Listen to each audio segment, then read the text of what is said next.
Hey guys, welcome to my YouTube channel. Today I'm going to be discussing how to post on Airbnb successfully and make money doing it.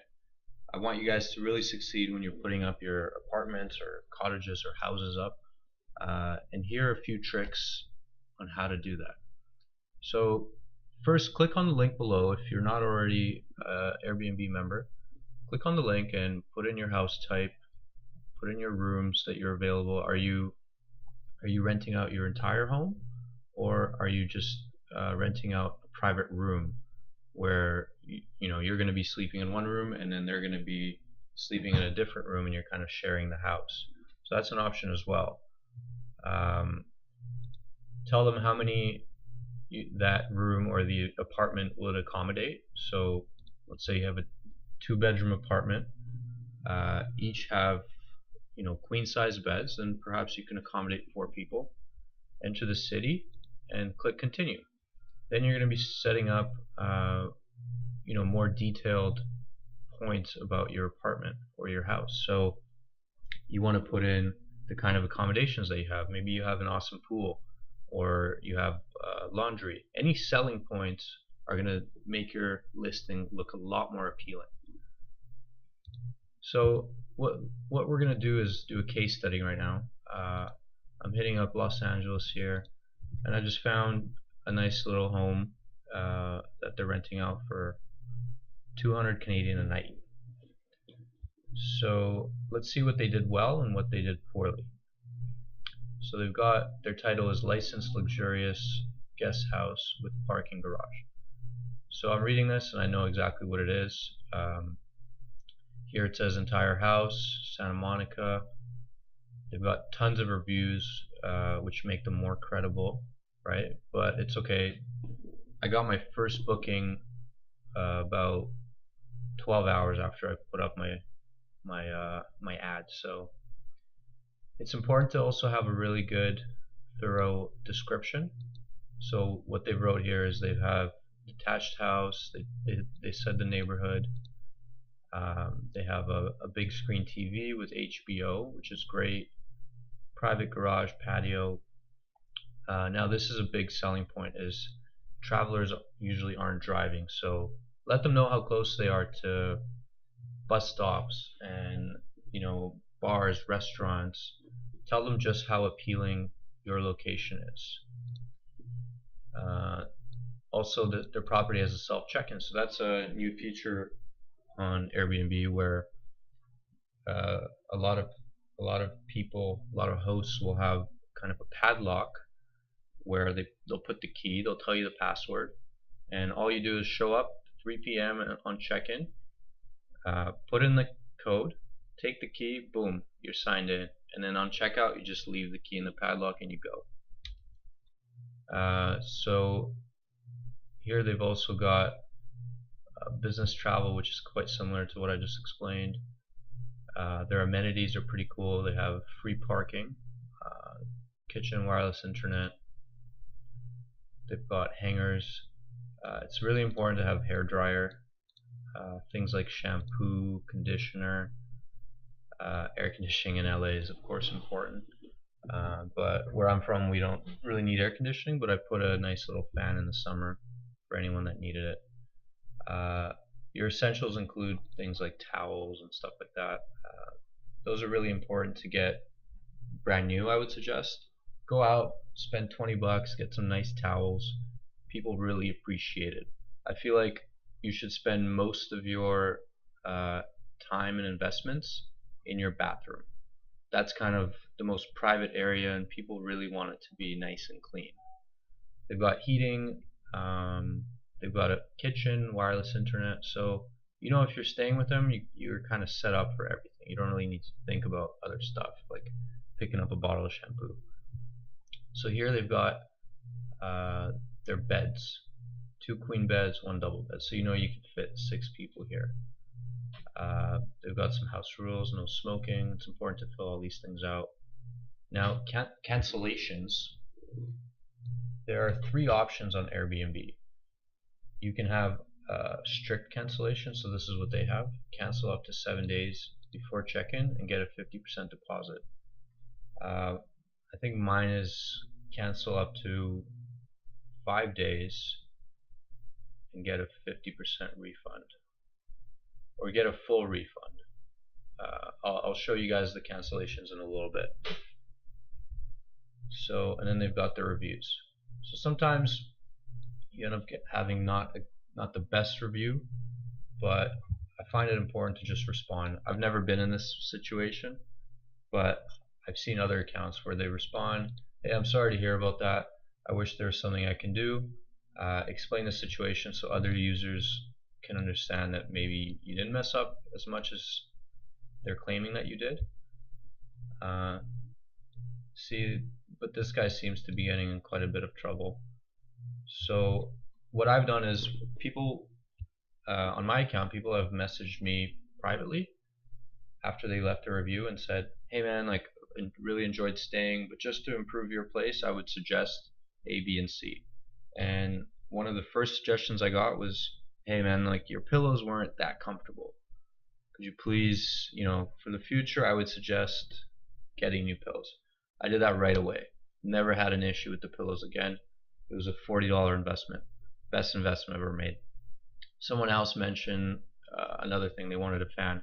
Boom, I got a fan, and it was there for the rest of the summer, hidden in a closet. Anyone could use it. I've also gotten a steamer. I found it to be really nice and easy for guests to use if they need to iron, because I would say about 50% of my guests were business people. They flew in here, 3 to 7 days roughly here on business meetings. They're hitting the office. They just want to like quickly steam their dress clothes, and boom, they go. So next I wanted to show you guys my earnings. I was fortunate enough to get a nice little break this summer. I went away. That's the reason I started doing this. And as I was going away, I decided to try this out and Airbnb it. So this is what I've gotten starting from May or late April, I believe. So that's a pretty healthy supplementary income. I mean, it paid for my travels, paid for my rent, paid for everything. So I was super happy to end the summer on this note.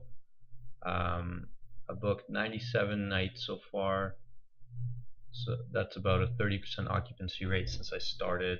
I don't really book too much right now. My nightly costs were between 131 to 329, and cleaning fees. So when someone's paying, for example, 150 bucks a night, that's not all they're paying. They're also paying cleaning fees. So that's your upsell. My cleaning fees are 70 bucks per stay. So if someone books 1 night or 7 nights, it's always 70 bucks. That ensures that they're coming into a clean place, and it's also paying for me cleaning it after they leave. Now, next thing I wanted to show you guys is just a calendar. So this is my first stay here, was with Glenn. He stayed for a week. I gave it up super cheap. I think it was 100 bucks a night. Just wanted to test it out. Then I had kind of just a one-nighter, which is one of the best things I would suggest. Some people don't do one nights, but they're paying for a cleaning fee. This lady Amy, I think, came with a husband, so the other upsell is I charge extra $25 for a second guest, because they're going to be using more water. There's probably going to be a lot more cleaning involved, so that's an extra 25, 70 cleaning fee, and I booked her in for 209. So that's a great one-night stay, right? Because if you would have to divide the 70 buck cleaning fee over a week, you're not making as much, but you are putting in more work, so it's kind of a toss-up here. So that's May. June got super busy. This is when I was traveling, and as the months went on, I started putting the prices up a little bit higher, because the summer, the hotels are charging a lot more, so you're kind of changing up the prices as you go. So I'll show you guys now how to change your prices on the calendar. Just going to go to the calendar here, and here we go. This is December. So literally no one's booking right now in December where I am. So I've got the prices super low, and if you click on a price, then Airbnb kind of gives you a tip. So what they do is they take a bunch of similar properties. So let's say, my place is a 1-bedroom, can fit 2 and 1 bathroom and so on. So it takes similar ads in my area, and it's telling me what they're booking for successfully. So it's giving you this price tip. Now I would suggest always going at least 10, 20, 25% above their price tip. From my experience, I've been successful in putting it a little bit above that. But when you're a little bit more desperate to book, I'd hit the price tip, maybe plus 5-10%, because they're analyzing what's going on in the market right now, and they're doing a pretty good job at it. So then it gives you also these light bulbs. Get 158% more views by turning on the instant book. Now I don't want the instant book for one reason, because this is my primary residence, and someone can just instantly book, let's say, from today to the following week, right? And I don't want that. I want to review who's staying first. So when someone messages you, let's go to the inbox. So this guy here, Michael, messaged me day of, literally a few hours after the booking, after the check-in. He goes, hey, I'm coming into town. This is the breakdown of the cost. So at the time it was $191 a night, booked 2 nights, $70 cleaning fee. That's the subtotal. And Airbnb takes a small percentage, roughly, I don't know what it is, 3% or something like that, which is awesome. And then that's the total. So I'm able to analyze everything. I'm able to check this guy out, see does he have verifications? Yeah, he does. He has some reviews. You can go in and read them. I've never come across anyone who had bad reviews, but I'm sure that comes up, and you need to know who is staying in your place. You got to be up to date with that. You don't want to be just letting any guy stay. And final thing is the policy.